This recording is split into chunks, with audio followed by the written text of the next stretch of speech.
Sergeant America coming at you. Boom! Good to see everybody right before the holidays. It's getting to be the end of the vacation. I have to work the holidays to let others have fine time off.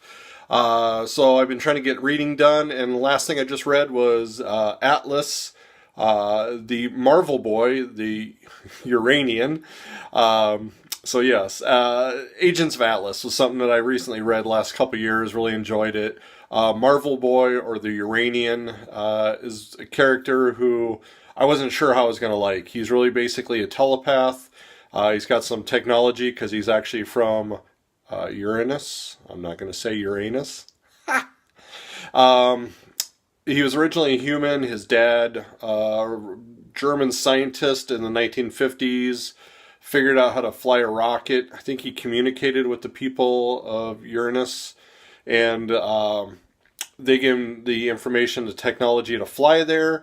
He did so, and his son was raised there, came back to find out his world because the Uranians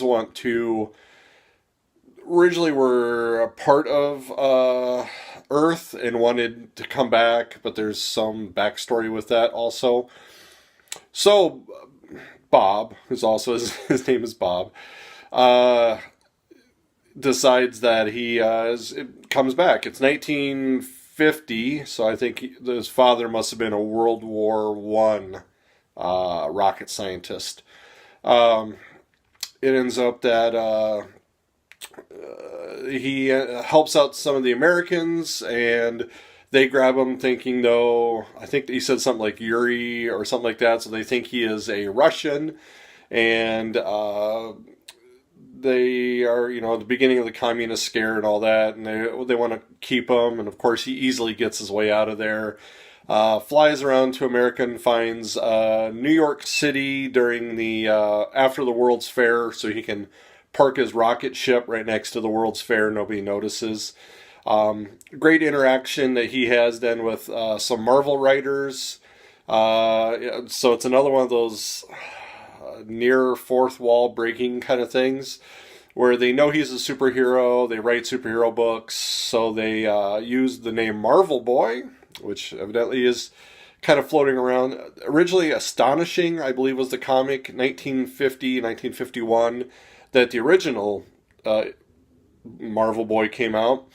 So they kind of go off of that, and they're playing off of the timeline ideas. It's interesting to see him interact with technology and people. It's all very good. And this also tips into the beginning of how he becomes one of the agents of Atlas.